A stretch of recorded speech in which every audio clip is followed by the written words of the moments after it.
Ladies and gents, we are in the endgame now because the legendary Rocks Zobec is here, finally!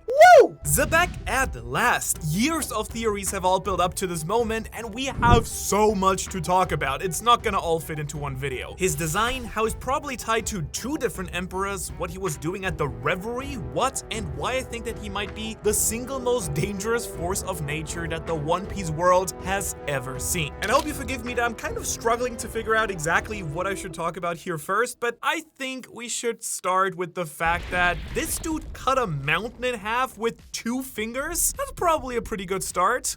No sword style, devil fruit, insane hockey, who knows, but I do have a really good guess, and it's probably due to a really broken devil fruit. And if that were to be true, this would completely change the entire series. And yes, it isn't just me being YouTuber and hyping stuff up. If Rocks has one of 2 very specific devil fruits, it would by default change the entire show, kind of how, Luffy having not the rubber fruit changed the entire show. So Rocks strolling up to Elbaf, of all places, looking for Harold as if it is his old pal, and then flashing a little hand scissors pose that seems to slice an entire mountaintop off is like kind of the coldest thing I've ever seen anyone do in the series at this point. Really, with just this fraud allegations, they've been sliced, crushed, and covered at this point because Rocks, dude, seriously, he's got this punk Yakuza, I do what I want type of energy that totally tracks. And are you seeing how Whitebeard and Shiki just fall in line here casually? Like, we know Rocks was mighty, but turns out he is him too. And yes, for all of you people who've already been chronically online, we will of course talk about his face in just a moment,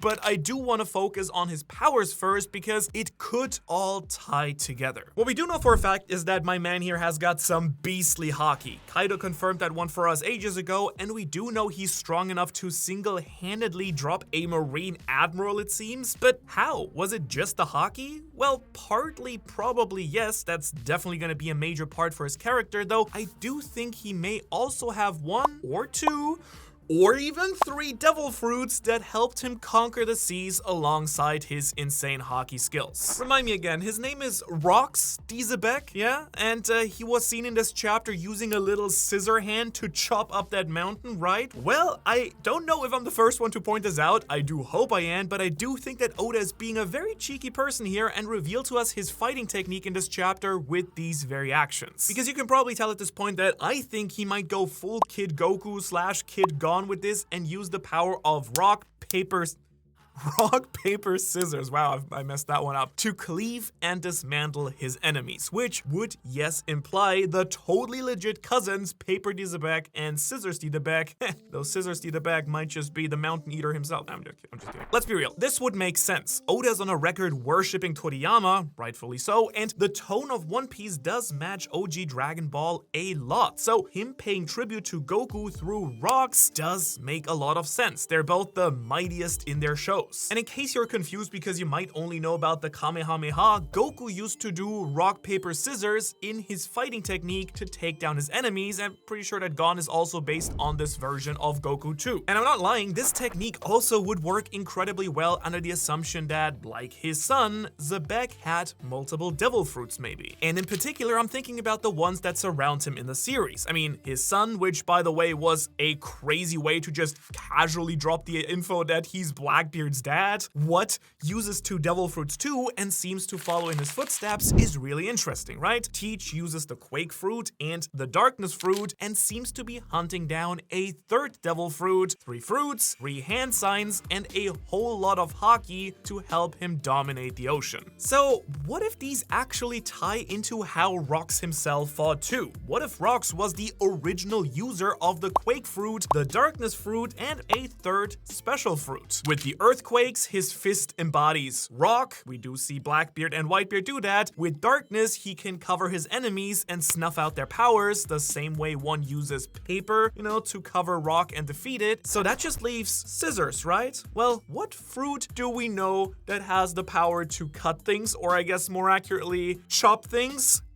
That's right, dude. I think Rocks could totally be using the awakened Chop Chop fruit to slice mountains in this very awesome chapter. It would give him 3 powerful devil fruits, something that we all theorized anyways that Blackbeard would get sooner or later, and it does line up since apparently Blackbeard's body is the key to him doing exactly that. Him being the son of Rocks would imply that Rocks could potentially do the same if that meant that Rocks' body was special too, right? And yeah, we can now talk about the elephant in the room finally, Rocks' face, and how half of it just looks like exactly Blackbeard. But I don't know who came up with this first. Someone online found out pretty fast that the other half mirrored looks identical to Buggy. Shout out to whoever came up with that. Buggy Zobec could actually be true?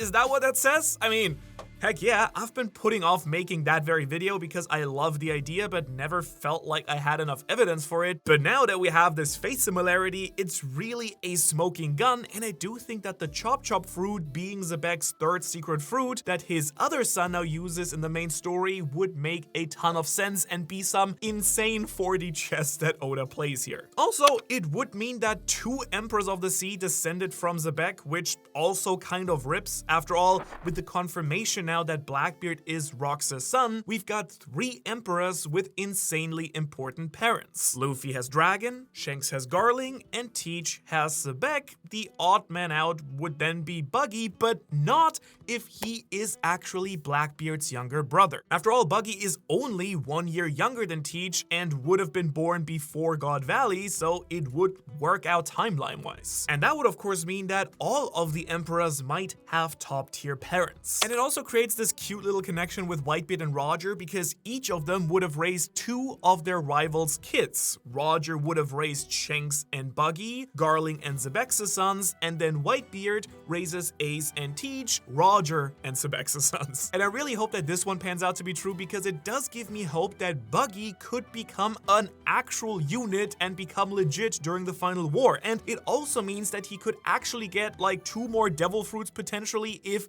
the entire genetic thing is actually accurate, and that would just absolutely be gnarly, right? But I do think that if Blackbeard and Buggy were to be brothers, maybe, they are probably just half-brothers, right? I think, like, if we want to speculate that far, we can all agree that they'd probably be not 100% brothers. And it would line up with this being a central theme of the Elbaf arc, where, you know, this entire idea is basically getting teased all over again, but it also just makes sense since they don't really look exactly like each other. For all that we know, it could be that Blackbeard's special body comes actually from his mother's side, maybe a mysterious Marshall family member, and Buggy is bound to his single epic Chop Chop fruit. Also, this would of course give Buggy the chance to face off against Blackbeard, tragically dying during the final war so that Blackbeard can actually steal the final fruit that he needs, and that would be an insane twist and interaction that I did not have on my bingo cards, but I do have it now. Let me write that down. However, as much as I want to go all in on the rock, paper, scissors idea, I do want to address another really sick possible power that might work here as well, which would be the Ope Ope no Mi. Because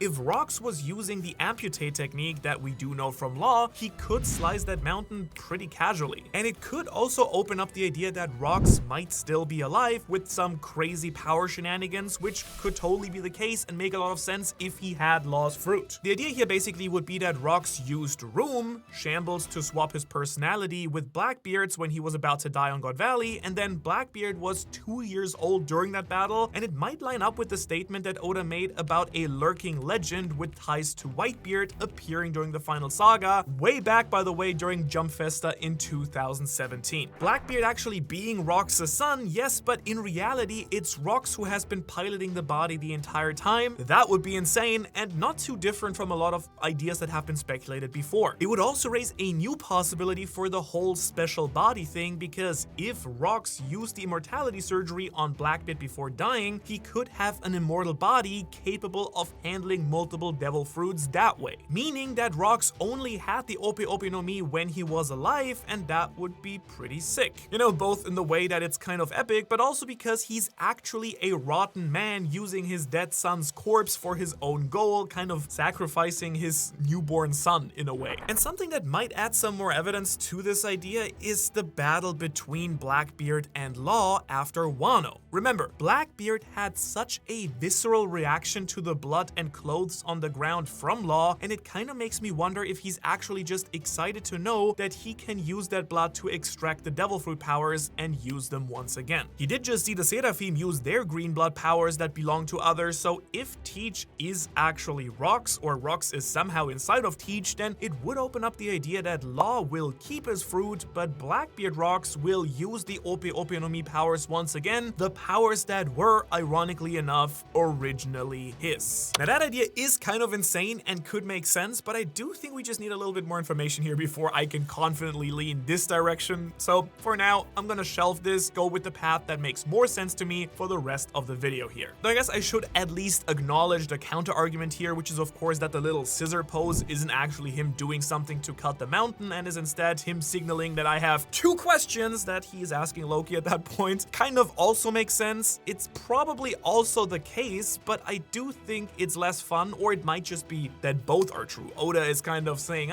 two things, but he actually was connected to cutting down the mountain there. And come on, let's be real, speculating that Rocks plays rock, paper, scissors would be like, who am I to deprive you of like little fun theories like that? But in case you were thinking that I was drinking a little bit too much theory Kool-Aid at this point, I feel like I should at least acknowledge this being a really reasonable possibility too. And actually something that I think that all these options inform as well is Blackbeard's relationship with Whitebeard. Because in the world where Blackbeard is Rocks, well, then everything that we've seen, heard, and know about everything kind of changes immediately. Because it would mean that Zobec was waiting the entire time to get his own fruits back, and he knew that he needed the darkness fruit if he was ever gonna get his earthquake fruit of Whitebeard. But again, assuming that the text box is 100% accurate and no weird soul manipulation stuff going on here and Oda being sneaky with the wording, then Teach being Zebex's actual son reveals a lot of other things about his relationship with Whitebeard too. For example, there is just no way you're telling me that Whitebeard did not immediately realize that Teach was Rox's kid. They just look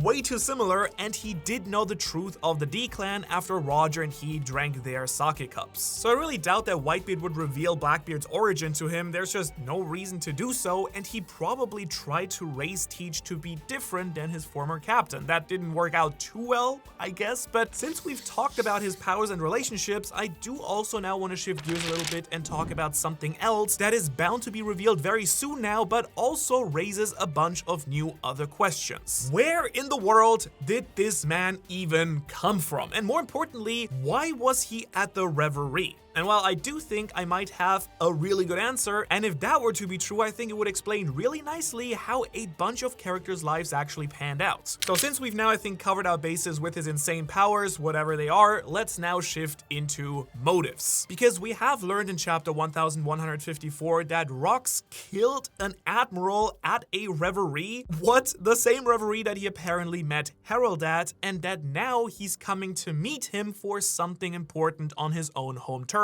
in Elbaf. Now, I'm gonna go into a lot more detail about the entire Admiral thing in my video on Tuesday, because I do think I have a pretty good idea of who and, more importantly, why exactly he killed that person. But for now, all we know is that he diced up an Admiral pretty casually, apparently, and this undoubtedly confirms that Zobec is, like, strong, since we've seen what full power Admirals are actually capable of. And we have seen the Reverie now. It's not easy to just stroll up there, drop an Admiral during it. Like, how did he even pull this off? So I kind of got thinking here, and then it clicked for me. What if Rocks was there because he was invited, like not sneaking in like Sabo and the revolutionaries did? And I think this could work in two different ways. He was either a king or a royal guardian. Now, if he was in charge of Hachinosu before it became Pirate Island, it would make sense sense why he wouldn't go back there immediately, since it would threaten the island itself. It also could point towards why Blackbeard now wants to take it over, since it was his daddy's home island, and why he wants to become its new king. And of course the same works if Blackbeard is actually Zobec, since he would then just be trying to use his son's body to deceptively gain access to Emu again through political means this time. But there is another reason that I think Zobec could have been at the Reverie too, because Rocks straight up could have just been a former celestial dragon who lived in Merijoa, and honestly, this one would be a pretty big shift, because the implications would be that Rocks might actually be a good guy? Big question mark on screen, thank you. I've been wondering something ever since we got the reveal that Loki admired Rocks the way that, Luffy admired Shanks. Let me ask you this, how deep does that parallel actually go? And yeah, now I do think it's fairly one-to-one. Shanks would booze it up at a bar and meet Luffy. We know that Ida set up a bar specifically open to anyone, including pirates, in this chapter in the underworld of Elbaf, where Loki spends a lot of his time. Now, I assume that this would be the very same bar where we saw Loki try and join Zobec at, a perfect tie-in to Shanks once again, and of course Loki wants to surpass Rocks. And since we do know that Shanks is a fallen celestial dragon who grew up in Merijoa, what's to say that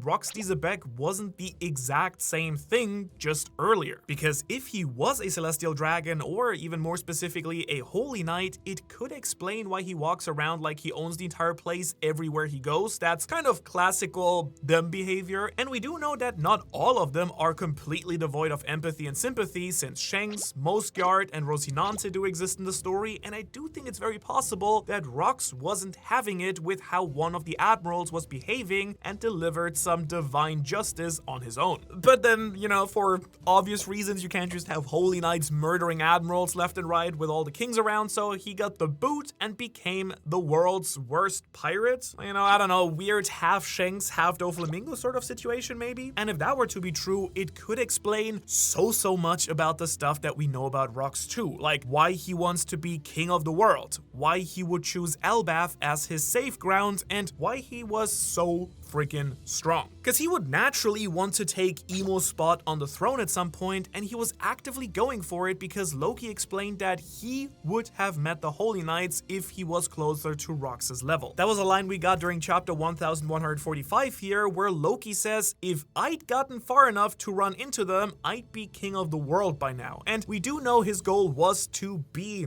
like Rocks. And to me at least, this seems to kind of imply that Zobec might have actively been threatened by the Holy Knights, potential former friends of his, on his journey to try and become king of the world, now as a pirate. Also, as we have seen now, the Holy Knights are really powerful fighters with some insane devil fruit power, so if Rocks was a Holy Knight at some point, his insane strength and potentially broken devil fruits could partially straight up be sponsored by the world government. But also he's probably not taking on Emu and the whole world government levels of strength, and after dropping a marine in cold blood, I do think that Zobec was in pretty hot water. And also, according to the title box in this chapter, which could change apparently in the future, just saying, Zobec isn't the captain of the Rocks Pirates quite yet, it seems. And to me that would imply that at this point in the story, he is not the leader of Hachinosu, or at least I assume so, since, that's Pirate Island, and he is not the world's worst pirate quite yet. And instead, Rocks is just some vagabond roaming around with Stussy, Whitebeard, and Shiki, which then later only turns into the Rocks Pirates. And since we've now talked a lot about his powers and origins, we can now sit and chat about his motives, mostly the big one, which is, what does Zobec want on Elbaf? Well, as I've said, it's definitely off limits to the world government during this time period. From what we can tell of the flashback, Harold hasn't established real connections with the government yet here, and regardless if Zobec knew about the final war and the big plans or not, it is very clear that the Giants of Elbaf are a massive force that Emu doesn't have control over at this point, since they aren't an allied kingdom, and Harold snuck into the Reverie. And I do think that Zobec took full advantage of that very knowledge. You see, what if Rocks was coming to Harold looking for some safe haven? A place that the world government won't, or more likely can't mess with him, so he can build his own crew. I do think that that would make a ton of sense personally. They met at the Revery, and if you've been paying attention to all the flashbacks we've been getting in Elbaf, we now also know that Rocks has visited Elbaf multiple times, since this flashback seems to be taking place at a different time to when we saw Loki talk about in his little Rocks Zobec flashback a while ago. Also, Loki seems to straight up have a decent familiarity with Zobec later in life when he stormed into the castle to confront Harold for letting Zobec die, and this kind of sounds like Harold and Rocks were actual buddies and implies that Rocks was using the underworld as a place to lay low while he figured out his big plan of action. You know, probably messing with Loki the same way Shanks messed with Luffy, but a little bit, let's say, rougher, as we saw with, you know, all the stabbing. I mean, Luffy probably wouldn't have appreciated too much if Shanks had stabbed him, I guess. But really, it doesn't matter if he was a king or a holy knight, because in the end, Zobec did meet Harold at the Reverie and came to him after becoming a massively wanted man. And so now we can finally talk about what he may have learned while he was there. Because I don't think that he knew everything about the true history at this point, not when he headed there, but he would have definitely learned a lot about it on Elbaf if he was camping here for quite a while. You know, the ancient laboratory, the Harley text, the mural, even this new group, the Galela. Again, we'll be digging into this on Tuesday. Like, there is so much there to talk about. Don't miss that one. They're all things that Zobec could have learned about before becoming the legendary captain that he was. And I'll even go an additional step here and present to you a little theory I have about what Rock's true goal might have been, because I don't think it was just about becoming king of the world. Instead, I think that Zobec, after learning about everything on Elbaf, set out to become the sun god and defeat Emu once and for all. And I do think he might have tried to do that with the power he thought was the Nika fruit, but was in reality actually his darkness fruit. Let's talk about this. I don't know about you, but looking back at everything we've already talked about today, one thing that feels really right to me is the idea that Zobec probably had the darkness fruit, right? Even if the Ope Ope no Mi idea would also be pretty rad. Now, let's look at these two legendary devil fruits, and please tell me that they don't look almost exactly the same. Now, this is obviously nothing new. The entire point is that they do,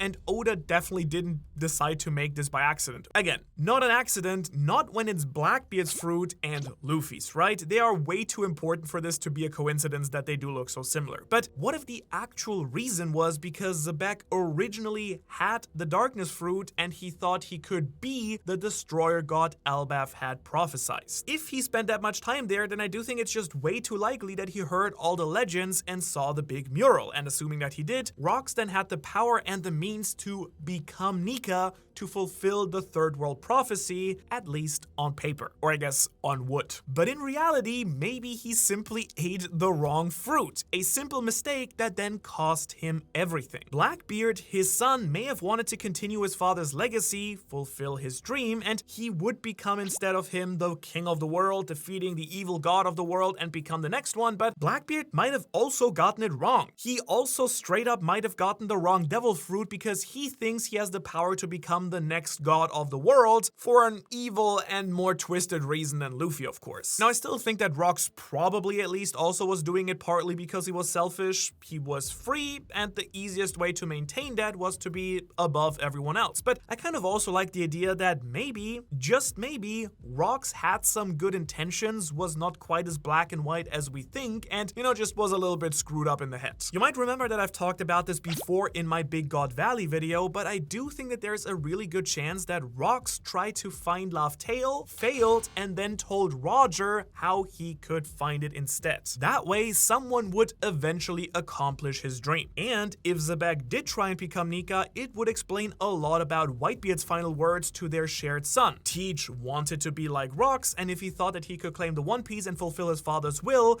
he would be wrong. He would in fact not be the person that Roger has been talking about. Because of course Blackbeard doesn't have the right devil fruit for starters, something that Roger realized when he got to Laugh-Tale. Honestly, I would laugh too if my rival told me to find the island that reveals the history of the world and I realized he didn't even have the right devil fruit powers to do what's necessary here. Now, of course we should also talk about the more likely and consistent path, which is that Rocks is just plain evil, though again, Oda rarely does that, but let's just go with it here. And let's assume also that his son is plain evil too and he wasn't trying to become Nika. Instead then, maybe his goal was to become the other creature in the mural. He was maybe trying to become the abyssal god of the world. Now, in case you don't know, there is a theory I've been seeing float around in niches of the One Piece community about the true power of the abyss potentially being connected to the awakening of the darkness fruit. And yeah, I mean, looking at it objectively, that kind of checks out, I think. After all, the abyss in the mural and in the Harley is framed as the opposite to the sun god, to Nika. Those shadowy creatures, void of color, the lines about the earth god shrouding the world in death and darkness, or within chaos there is emptiness, they kind of all talk about voids. You know, the same power that Blackbeard quite literally controls with his darkness fruit. So Blackbeard may hold the true power that Imu wants to harness, and that's why Imu wanted Zobec dead in the previous generation. Imu just couldn't let an awakened darkness fruit user act against him, since they could be stronger than Imu. It also even works better if Zobec was a holy knight, because we do know that he uses them as vessels from time to time apparently, and if Zobec had the darkness fruit, he could have been the single best vessel for Imu imaginable to use if their powers were directly linked. Now, many years ago, or shall I say many moons ago, I've also talked before about the moon god Blackbeard idea, but I do think I was just a little bit off the mark here. I do think that the abyssal god Blackbeard is way more likely, honestly, considering where Oda has now taken the story recently. And it, funnily enough, also lines up quite nicely with something else that Imu may even be preparing for right now in the story on Elbaf. Because you see, I think that Imu may be trying to tap into that power through the use of a massive magic circle, something that would possibly give them the power of the dark god that Blackbeard or Rocks' devil fruit might be harnessing, the abyss itself. Now, how is that gonna happen, you ask? Well, with a bunch of really sick and drunk bridges. If you want to know more about how, why, and what that could all mean, go check out this video here, Bridge Piece. I promise it's actually kind of wild how all of this could be panning out. Otherwise, thanks so much for watching, and thanks so much to all of our insane and fantastic Patreons.